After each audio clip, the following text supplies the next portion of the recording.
യേശുവിൽ ഏറ്റവും പ്രിയപ്പെട്ട എന്റെ സഹോദരി സഹോദരന്മാരെ, നമ്മൾ ഇന്ന് ചിന്തിക്കുന്ന വിഷയം യേശു ക്രിസ്തു സാത്താനെ തകർത്ത് മാതൃക നൽകിയത് എങ്ങനെ എന്നതിനെ പറ്റിയാണ്. മത്തായി സുവിശേഷം 4-ാം അധ്യായത്തിലും ലൂക്കാ സുവിശേഷം 4-ാം അധ്യായത്തിലും കർത്താവായ യേശു ക്രിസ്തു പിശാചിനെ പരാജയപ്പെടുത്തുന്നത് എങ്ങനെയെന്ന് വളരെ മനോഹരമായിട്ട് വിവരിച്ചിട്ടുണ്ട്. യേശു ക്രിസ്തുവിനെ കണ്ടുവേണം നമ്മൾ പഠിക്കുവാനെന്ന് ബൈബിൾ പറയുന്നു. യേശു എല്ലാ കാര്യങ്ങളിലും നമുക്ക് മാതൃകയാണ് എന്നും ദൈവത്തിന്റെ വചനം നമ്മളെ ഓർമ്മിപ്പിക്കുന്നു. ബൈബിൾ വായിക്കുമ്പോൾ നമുക്ക് മനസ്സിലാകുന്നത് 5 പ്രധാനപ്പെട്ട കാര്യങ്ങൾ യേശു ചെയ്തു സാത്താനെ തകർക്കുവാൻ, മരുഭൂമിയിലെ പ്രലോഭനത്തിൽ വിജയം നേടുവാനെന്ന് വ്യക്തമാകുകയാണ്.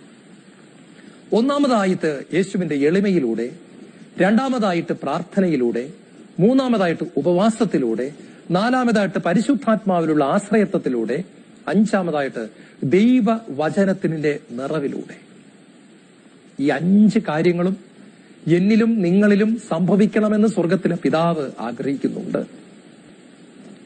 പ്രിയപ്പെട്ടവരെ, സാത്താന്റെ പ്രവൃത്തികളെ നശിപ്പിക്കുന്നതിന് വേണ്ടിയാണ് ദൈവപുത്രൻ പ്രത്യക്ഷനായത് എന്ന് 1 യോഹന്നാൻ 3-ാം അധ്യായത്തിൽ നമ്മൾ വായിക്കുന്നുണ്ട്.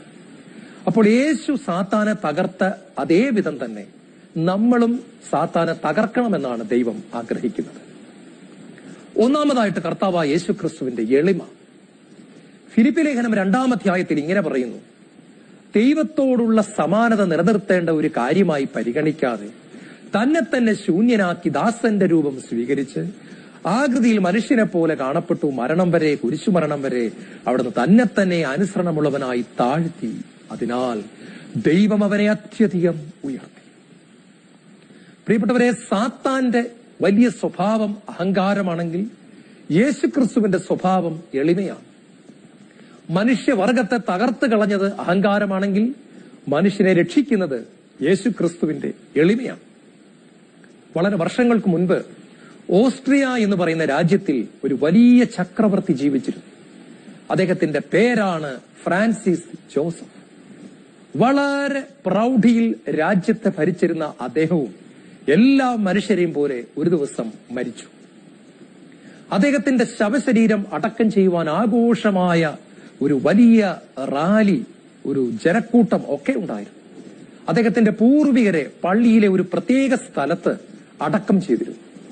അവിടേക്ക് കൊണ്ടുവരുന്ന സ്ഥലത്ത് ഒരു വാതിലുണ്ട്. അപ്പോൾ മഹാനായ വലിയ ചക്രവർത്തി ഫ്രാൻസിസ് ജോസഫിന്റെ ശവശരീരം വില കൂടിയ ശവപ്പെട്ടിയിലാക്കി ആഡംബരത്തോടുകൂടി അടക്കുവാൻ കൊണ്ടുവരുമ്പോൾ ആ വാതിൽ അടഞ്ഞു കിടക്കുകയാണ്. പെട്ടെന്ന് ആ വാതിലിന്റെ അകത്ത് നിന്ന് ഒരു ചോദ്യം ഉയർന്നു: ആരാണ് പുറത്തു നിൽക്കുന്നത്? ഇത് അവിടുത്തെ ഒരു ആചാരമാണ്. ഉടൻ അതിന് മറുപടി കൊടുത്തു: മഹാനായ ചക്രവർത്തി തിരുമനസ് ഫ്രാൻസിസ് ജോസഫാണ് പുറത്തു നിൽക്കുന്നത്. ഉടനെ അകത്തുനിന്ന് ശബ്ദം മറുപടി പറഞ്ഞു: അങ്ങനെ ഒരാളെ ഞാൻ അറിയുന്നില്ലല്ലോ. വീണ്ടും ആ ചോദ്യം ഉയർന്നു: ആരാണ് പുറത്തു നിൽക്കുന്നത്? അതിന് മറുപടി കൊടുത്തു: ഓസ്ട്രിയയെ ദീർഘകാലം ഭരിച്ചിരുന്ന, എല്ലാവരാലും ബഹുമാനിക്കപ്പെടുന്ന ആരാധ്യനായ ചക്രവർത്തി ഫ്രാൻസിസ് ജോസഫാണ് പുറത്തു നിൽക്കുന്നത്.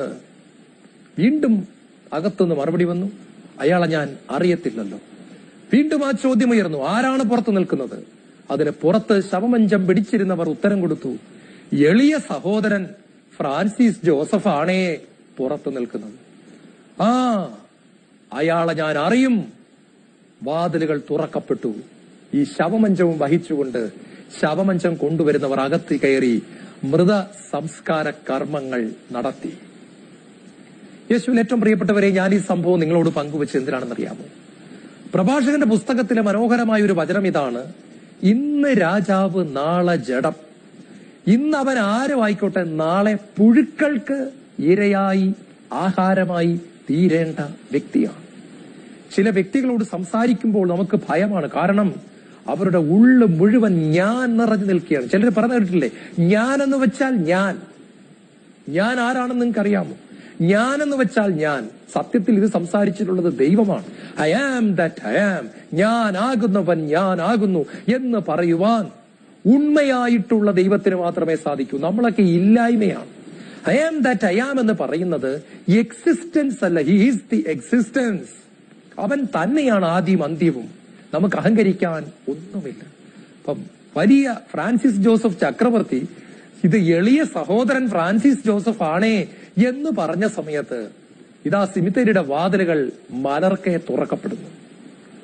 സ്വർഗത്തിലേക്കുള്ള പ്രവേശനം രാജാവോ ചക്രവർത്തിയോ വലിയ ആളാണോ എന്ന് പറയുന്നിടത്തല്ല, ഞാൻ എളിയ മനുഷ്യനാണ് എന്ന് പറയുന്ന വ്യക്തിയുടെ മുമ്പിലാണ് സ്വർഗം തുറക്കപ്പെടുന്നത്. കർത്താവിന്റെ താഴ്മ നമ്മളെ ഓരോരുത്തരെയും അത്ഭുതപ്പെടുത്തുന്നതാണ്. ഈശോയിൽ ഏറ്റവും പ്രിയപ്പെട്ടവരെ, തന്റെ എളിമയിലൂടെ അവിടുന്ന് സാത്താന്റെ തലയെ തകർക്കുകയാണ്. സാത്താന്റെ കൊമ്പുകൾ എന്ന് പറയുന്നത് അഹങ്കാരത്തിന്റെ കൊമ്പുകളാണ്. സാത്താന്റെ നാവെന്ന് പറയുന്നത് അഹങ്കാരത്തിന്റെ നാവാണ്. സാത്താന്റെ വിഷമെന്ന് പറയുന്നത് ഫുൾ ഓഫ് പ്രൈഡ്, അത് അഹങ്കാരത്തിന്റെ വിഷമാണ്. യേശുവിന്റെ വാക്കുകൾ എന്ന് പറയുന്നത് എളിമയുടെ വാക്കുകളാണ്. യേശുവിന്റെ ജീവിതം എന്ന് പറയുന്നത് എളിമയുടെ ജീവിതമാണ്. നമ്മിൽ യേശു നിറയുമ്പോൾ നമ്മിൽ എളിമ നിറയുന്നു. എളിമയുള്ളിടത്ത് യേശുവുണ്ട്, യേശുവുള്ളിടത്ത് എളിമയുണ്ട്.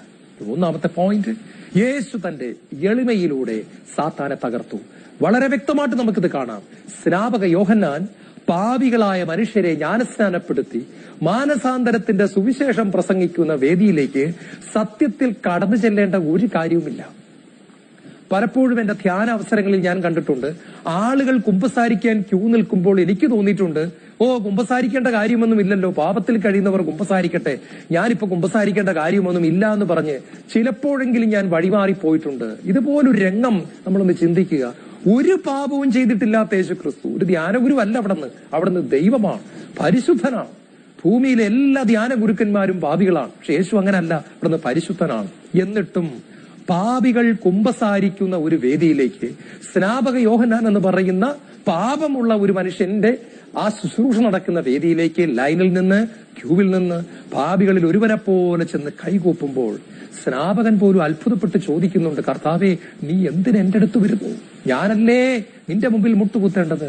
ഇപ്പോൾ എല്ലാ നീതിയും പൂർത്തിയാകട്ടെ, ഞാനിതാ നിന്റെ മുമ്പിൽ മുട്ടുമടക്കും. പ്രിയപ്പെട്ടവരെ, ഈ സമയത്ത് സത്യത്തിൽ സാത്താൻ വിറകൊള്ളുകയാണ്. കാരണം ഒരു വ്യക്തി എവിടെ എളിമപ്പെടുന്നു അവിടെ സാത്താന്റെ സാമ്രാജ്യം തകരുകയാണ്. രണ്ടാമതായി, കർത്താവ് പരിശുദ്ധാത്മാവിന്റെ നിറവിലൂടെയാണ് സാത്താനെ തകർത്തത്. യേശു സ്നാനം സ്വീകരിച്ച് എഴുന്നേറ്റ് വരുമ്പോൾ, എളിമപ്പെട്ട് എഴുന്നേറ്റ് വരുമ്പോൾ സ്വർഗം തുറക്കപ്പെട്ട് പരിശുദ്ധാത്മാവ് പ്രാവിന്റെ രൂപത്തിൽ കർത്താവിന്റെ മേൽ വന്ന് നിറയുന്ന രംഗം നമ്മൾ കാണുന്നുണ്ട്. ഇത് എനിക്കും നിങ്ങൾക്കും സംഭവിക്കേണ്ട ഒരു കാര്യമാണ്. സത്യത്തിൽ നമ്മൾ എളിമപ്പെട്ട് കഴിയുമ്പോൾ നമ്മളിൽ ഒരു ശൂന്യവൽക്കരണം സംഭവിക്കുന്നു. ആ ശൂന്യതയുടെ അവസ്ഥയിലേക്ക് കർത്താവിന്റെ ആത്മാവ് വന്ന് നിറയുകയാണ്. നമ്മൾ പലപ്പോഴും പ്രാർത്ഥിക്കുന്ന ഒരു പ്രാർത്ഥനയുണ്ട്, സ്വർഗസ്ഥനായ ഞങ്ങളുടെ പിതാവേ, അങ്ങയുടെ നാമം പൂജിതമാണമേ, അങ്ങയുടെ രാജ്യം വരണമേ. അങ്ങയുടെ രാജ്യം വരണമേ എന്ന് പ്രാർത്ഥിച്ചിട്ടും പലപ്പോഴും അങ്ങയുടെ രാജ്യം വരാത്തതിന്റെ കാരണം സ്പേസ് ഇല്ലാത്തതാണ്. നമ്മുടെ രാജ്യം നിറഞ്ഞു നിൽക്കുന്ന സ്ഥലത്ത് എങ്ങനെയാണ് ദൈവത്തിന്റെ രാജ്യം വരുന്നത്? ദൈവമേ, അങ്ങയുടെ രാജ്യം വരണമേ എന്ന് നമ്മൾ കണ്ണുനീരോടെ പ്രാർത്ഥിക്കുമ്പോൾ ദൈവം തന്റെ രാജ്യം തരാൻ വേണ്ടി നമ്മളിലേക്ക് ഇറങ്ങി വന്നിട്ട് പറയാണ്, അയ്യോ ജോൺ, കഷ്ടം, അവിടെ സ്പേസ് ഇല്ല, സ്ഥലമില്ല. നിന്റെ രാജ്യം നിറഞ്ഞു നിൽക്കുന്നിടത്ത് എങ്ങനെ എന്റെ രാജ്യം വരും? Your kingdom should go and then my kingdom will come. നിന്റെ രാജ്യം ആദ്യം പോകട്ടെ, അപ്പോൾ എന്റെ രാജ്യം വരും. നമ്മുടെ രാജ്യത്തെ എടുത്ത് ദൂരെ കളയുന്ന സമയത്ത്, നമ്മുടെ ഹൃദയത്തിൽ നിറഞ്ഞു നിൽക്കുന്ന സ്വയത്തിന്റെ രാജ്യത്തെ എടുത്ത്, സെൽഫ് സെന്റേർഡ് കിങ്ഡം നമ്മളെടുത്ത് ദൂരെ കളയുമ്പോൾ അവിടെ ഒരു സ്ഥലമുണ്ടാവുകയും ഒരു വാക്വം ഉണ്ടാവുകയും അതിലേക്ക് ദൈവത്തിന്റെ രാജ്യം കടന്നു വരികയും ചെയ്യും. യേശു എളിമപ്പെട്ട ഉടൻ പരിശുദ്ധാത്മാവ് സ്പേസിലേക്ക് വന്ന് നിറയുകയാണ്. യേശു തന്നെ വിട്ടുകളയുന്ന സമയത്ത് ആ ഒരു ഗ്യാപ്പിൽ ഫില്ല് ചെയ്യുവാൻ ദൈവത്തിന്റെ പരിശുദ്ധാത്മാവ് ശക്തമായിട്ട് വന്ന് നിറയുകയാണ്. എന്നെ കേട്ടുകൊണ്ടിരിക്കുന്ന പ്രിയപ്പെട്ട സഹോദരങ്ങളെ, പരിശുദ്ധാത്മാവിന്റെ നിറവിലൂടെ മാത്രമേ നമുക്ക് സാത്താനെ പരാജയപ്പെടുത്തുവാനായിട്ട് സാധിക്കത്തുള്ളൂ. ഈശോ നമുക്ക് തരുന്ന ഏറ്റവും വലിയ സമ്മാനം സത്യം പറഞ്ഞാൽ പരിശുദ്ധാത്മാവാണ്.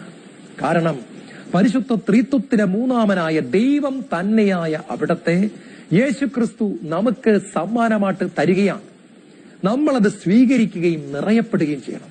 ദൈവത്തിന്റെ ആത്മാവ് കൊണ്ട് നിറയപ്പെട്ടവനായ യേശു സാത്താനെ തകർക്കുന്നു. പരിശുദ്ധാത്മാവിന്റെ അഭിഷേകത്തിലൂടെയാണ് നമ്മൾ സാത്താനെ തകർക്കുന്നത്. 1 യോഹന്നാൻ 4-ാം അധ്യായത്തിന്റെ 4-ാമത്തെ വാക്യം പറയുന്നു, നിങ്ങളുടെ ഉള്ളിലുള്ളവൻ പുറമേ ഉള്ളവനേക്കാൾ വലിയവനാണ്. ആരാണ് ഈ ഉള്ളിലുള്ളവൻ? It is the holy spirit. He is the holy spirit of God. ദൈവത്തിന്റെ പരിശുദ്ധാത്മാവാണ് നിങ്ങളുടെ ഉള്ളിലുള്ളവൻ. അപ്പൊ പരിശുദ്ധാത്മാവ് ഉള്ളിലുള്ളവനെ നോക്കി ദൈവം പറയാണ്, പുറത്തുള്ള സകല പിശാചുക്കളെക്കാളും നീ വലിയവനാണ്. കാരണം നിന്റെ ഉള്ളിൽ പരിശുദ്ധാത്മാവായ ദൈവം നിറഞ്ഞു നിൽക്കുന്നു. മൂന്നാമതായിട്ട് യേശു പ്രാർത്ഥനയിലൂടെ സാത്താനെ തകർക്കുകയാണ്. പരിശുദ്ധാത്മാവ് നിറഞ്ഞതിന് ശേഷം കൈയും കെട്ടിക്കിടന്ന് പുതപ്പ് വലിച്ചിട്ട് ഒന്ന് ഉറങ്ങിക്കളയാമെന്നല്ല യേശു ചിന്തിച്ചത്. യേശു പ്രാർത്ഥിക്കുവാനും ഉപവസിക്കുവാനുമായിട്ട് ഇതാ മരുഭൂമിയിലേക്ക് പോകുന്നത് നമ്മൾ കാണുകയാണ്. നമ്മളിൽ പലർക്കും പറ്റുന്നൊരു അബദ്ധം ഇതാണ്. പരിശുദ്ധാത്മാവിന്റെ വലിയ അഭിഷേകമുള്ള ഒരു ധ്യാനം കൂടി കഴിഞ്ഞിട്ട് നമ്മൾ പിന്നെ ഒരു 5 ദിവസം പ്രാർത്ഥിച്ചതല്ലേ എന്ന് വിചാരിച്ചിട്ട് നമ്മളങ്ങ് റിലാക്സ് ചെയ്യുകയാണ്. ഇനി ഒരു 2 ദിവസം കിടന്ന് ഉറങ്ങട്ടെ, കാരണം 5 ദിവസം ധ്യാനകേന്ദ്രത്തിൽ ഒറ്റ ഇരിപ്പിരുന്നതല്ലേ, ഇനി നന്നായിട്ടൊന്ന് ഉറങ്ങി വിശ്രമിക്കാം. ആ 2 ദിവസത്തെ വിശ്രമത്തിൽ നമ്മുടെ അഭിഷേകം മുഴുവൻ ചോർന്നു പോവുകയും പിശാച് വീണ്ടും നമ്മളെ തകർത്ത് കളയുകയും ചെയ്യുന്നു. യേശു അതിന് തയ്യാറാകുന്നില്ല. പരിശുദ്ധാത്മാവ് വന്ന യേശു പ്രാർത്ഥനയ്ക്കായിട്ട് തയ്യാറാകുകയാണ്. പ്രിയപ്പെട്ടവരെ, വളരെ വർഷങ്ങൾക്ക് മുമ്പ് അമേരിക്കയിൽ മേരിലാൻഡ് എന്ന് പറയുന്ന സ്ഥലത്ത് കാരൽ ആൻ മില്ലർ എന്ന് പറയുന്ന ഒരു പെൺകുട്ടി ജീവിച്ചിരുന്നു. മാരകമായ ഒരു രോഗം അവളുടെ ഹൃദയത്തെ ബാധിച്ചിരുന്നു. അതിന് ഒരു ശസ്ത്രക്രിയ, ഒരു സർജറി വേണമെന്ന് ഡോക്ടർമാർ പറഞ്ഞു. അതിന്റെ രക്തം എന്ന് പറയുന്നത് വളരെ റെയർ ആയിട്ടുള്ള ബി നെഗറ്റീവ് ഗ്രൂപ്പ് ആയിരുന്നതുകൊണ്ട് അത് കിട്ടുവാൻ അവൾ വളരെയേറെ പ്രയാസപ്പെട്ടു. അതുകൊണ്ട് സർജറിയുടെ, ശസ്ത്രക്രിയയുടെ നാളുകൾ നീണ്ടുപോയി. അന്ന് അമേരിക്കയുടെ പ്രസിഡന്റ് ആയിരുന്നത് ഐസൻ ഹോവർ എന്ന് പറയുന്ന മഹാനായ മനുഷ്യനാണ്. ഈ പെൺകുട്ടി ആശുപത്രിയിലെ രോഗി ആ കിടക്കയിൽ കിടന്നുകൊണ്ട് 12 വയസ്സ് മാത്രം പ്രായമുള്ള ഈ പെൺകുട്ടി അമേരിക്കൻ പ്രസിഡന്റിന് ഒരു കത്തെഴുതി. ഡിയർ പ്രസിഡന്റ്, അന്ന് ഐസൻ ഹോവറിന് അവൾ എഴുതിയതാണ്, ഡിയർ പ്രസിഡന്റ്, ഞാൻ മാരകമായ ഹാർട്ട് രോഗത്താൽ വിഷമിച്ച് ഇതാ ഈ ആശുപത്രിയിൽ കിടക്കുന്നു.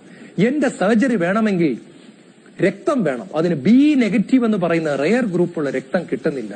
സാർ എത്രയും പെട്ടെന്ന്, മിസ്റ്റർ പ്രസിഡന്റ് എത്രയും പെട്ടെന്ന് വിചാരിച്ച് എന്നെ സഹായിക്കണം, വേണ്ടത് ചെയ്തു തരണമെന്ന് താഴ്മയോടെ അപേക്ഷിക്കുന്നു.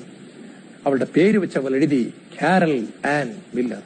പ്രിയപ്പെട്ടവരെ, 100 കണക്കിന് എഴുത്തുകൾ കിട്ടുന്ന കൂട്ടത്തിൽ ഈ 12 വയസ്സുകാരി പെൺകുട്ടിയുടെ കത്ത് കൊണ്ടുപോയി അദ്ദേഹത്തിന്റെ സെക്രട്ടറി അദ്ദേഹത്തെ കാണിച്ചു. ഈ എഴുത്ത് അദ്ദേഹത്തിന്റെ ഹൃദയത്തെ വല്ലാതെ സ്പർശിച്ചു. 12 വയസ്സുള്ള ഒരു പെൺകുട്ടി തന്റെ ഹൃദയത്തിന്റെ ശസ്ത്രക്രിയയ്ക്ക് വേണ്ട രക്തം കണ്ടെത്താൻ അമേരിക്കൻ പ്രസിഡന്റായ തന്നെ ആശ്രയിക്കുന്നു എന്നുള്ള കാര്യം അദ്ദേഹത്തെ വല്ലാതെ പിടിച്ചു കുലുക്കി. അദ്ദേഹം അപ്പോൾ തന്നെ ടെലിഫോൺ എടുത്ത് അറിയിക്കേണ്ടവരെയെല്ലാം അറിയിച്ചു. റെഡ് ക്രോസ് സൊസൈറ്റിയുമായിട്ട് അദ്ദേഹം വളരെ പെട്ടെന്ന് ബന്ധപ്പെട്ടു. പ്രിയപ്പെട്ടവരെ, 2-3 ദിവസങ്ങൾക്കുള്ളിൽ അവളുടെ സർജറി നടത്തേണ്ടതായിട്ടുള്ള 20 പൈന്റ് ബി നെഗറ്റീവ് രക്തം ആശുപത്രിയിൽ എത്തുകയും അവളുടെ സർജറി വിജയകരമായി ഡോക്ടർമാർ പൂർത്തിയാക്കുകയും ചെയ്തു. ഞാൻ ഈ സംഭവം നിങ്ങളോട് പങ്കുവെച്ചെന്തിനാണെന്നറിയാമോ? വലിയ അമേരിക്കൻ പ്രസിഡന്റ് അല്ലേ, അദ്ദേഹത്തെ എന്തിനു ബുദ്ധിമുട്ടിക്കണമെന്ന് വിചാരിച്ച് അവൾ ആ കത്ത് എഴുതാതിരുന്നെങ്കിൽ ഒരുപക്ഷെ അവൾ മരിച്ചു പോകുമായിരുന്നു. നമ്മൾ മനസ്സിലാക്കണം, നമ്മൾ പലപ്പോഴും ദൈവത്തോട് പലതും പറയുവാൻ മടിക്കുകയാണ്. ദൈവത്തെ എന്തിനെതിരെ ബുദ്ധിമുട്ടിക്കണമെന്നൊക്കെയാണ് നമ്മുടെ ചിന്ത. എന്നാൽ നിഷ്കളങ്ക ഹൃദയത്തോടെ ജീവിക്കുന്നവർ സകല കാര്യങ്ങളും ദൈവത്തോട് പറയും. ഞാൻ ഓർക്കുകയാണ്, ഞാൻ എന്റെ ക്രിസ്തീയ ജീവിതം യേശുക്രിസ്തുവിനെ അറിഞ്ഞ നാളുകളിൽ വീട്ടിലേക്ക് പോകുവാനായിട്ട് ഞാൻ ആലപ്പുഴയിൽ ബസ് കാത്തു നിൽക്കുമ്പോൾ ഒരു ബസ് നിർത്താതെ പോയാൽ അടുത്ത ബസ് നിർത്തണേ എന്ന ചെറിയൊരു കാര്യത്തിന് പോലും ദൈവത്തോട് ഞാൻ പ്രാർത്ഥന ചോദിക്കുമായിരുന്നു. അത് സിംപ്ലിസിറ്റിയാണ്. എല്ലാ കാര്യങ്ങളും ദൈവത്തോട് പറയുന്ന ഒരു സ്വഭാവം.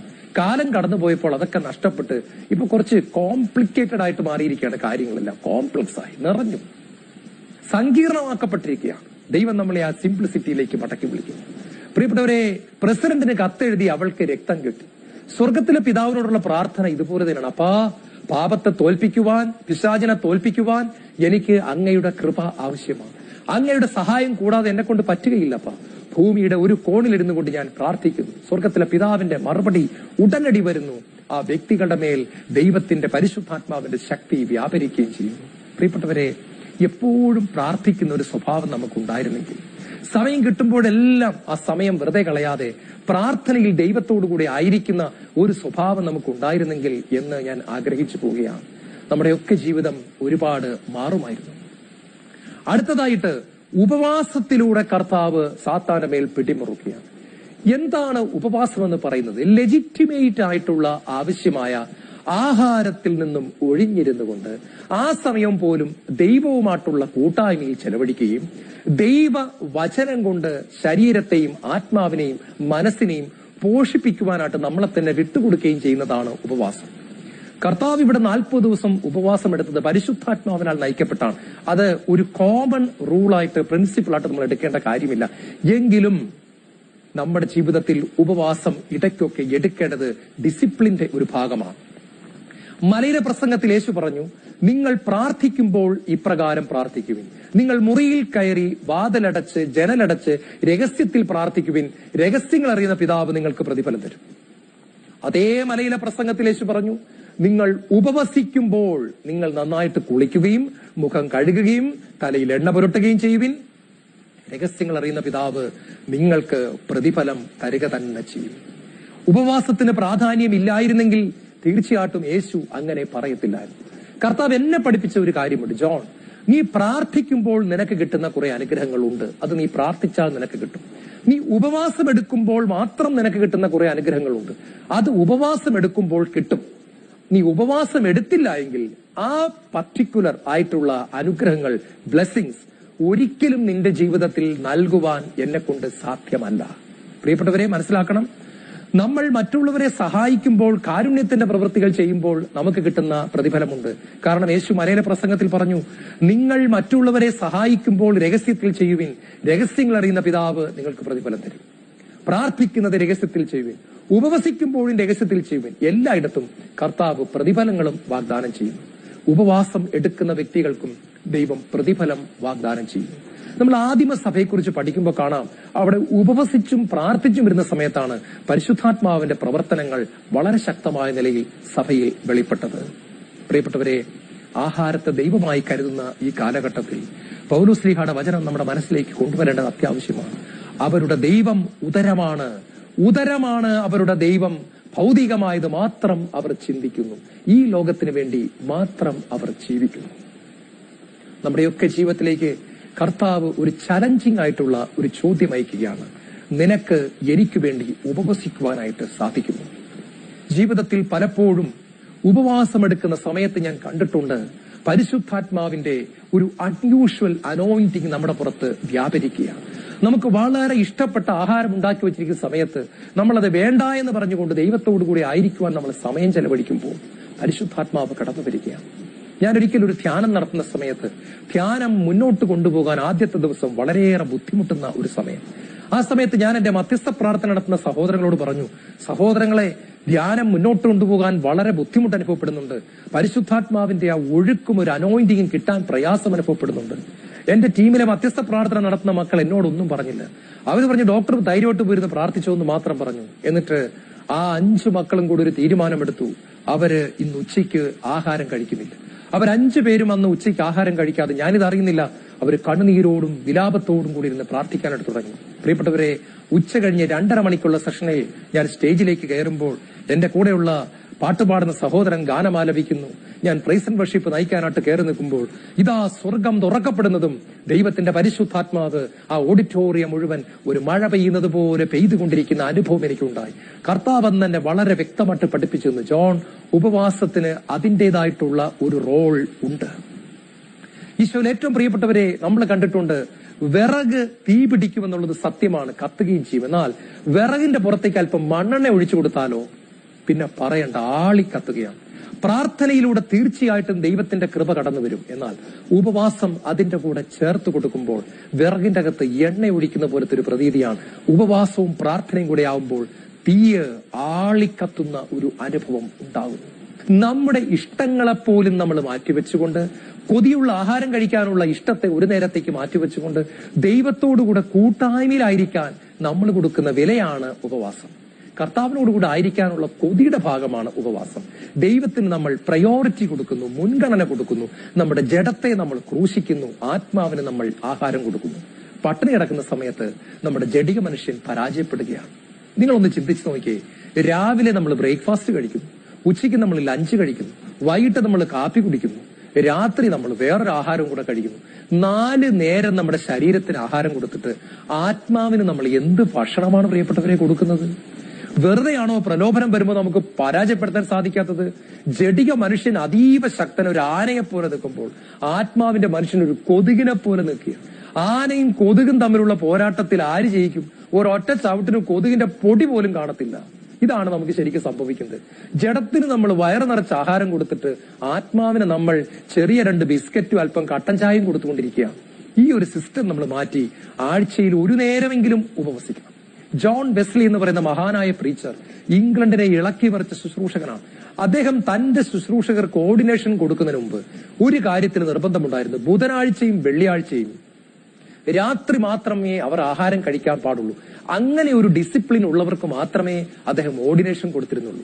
ബുധനും വെള്ളിയും ബ്രേക്ക്ഫാസ്റ്റും ലഞ്ചും കട്ട് ചെയ്തുകൊണ്ട് ഒഴിവാക്കിക്കൊണ്ട് രാത്രിയത്തെ ആഹാരം മാത്രം കഴിക്കുന്ന തീരുമാനമെടുത്തവർക്ക് മാത്രമേ അദ്ദേഹം പ്രസംഗകനായിട്ട് ഓർഡിനേഷൻ കൊടുത്തിരുന്നുള്ളൂ. ഇത് നിങ്ങൾ ചെയ്യണമെന്നല്ല ഞാൻ പറഞ്ഞത്. പക്ഷേ ഉപവാസത്തിന് അദ്ദേഹം പ്രാധാന്യം കൊടുത്തതുകൊണ്ട് ഇംഗ്ലണ്ടിനെ പിടിച്ചു കുലുക്കുവാനായിട്ട് അദ്ദേഹത്തിനും അദ്ദേഹത്തിന്റെ കൂട്ടാളികൾക്കും സാധിച്ചു. പ്രിയപ്പെട്ടവരെ, ഇന്ന് ചുറ്റിലും നോക്കുമ്പോൾ ഈ ഉപവാസം ഒരിക്കൽ കൂടി തിരിച്ചു വരേണ്ട സമയമായി എന്ന് ദൈവം നമ്മളെ ഓർമ്മിപ്പിക്കുകയാണ്.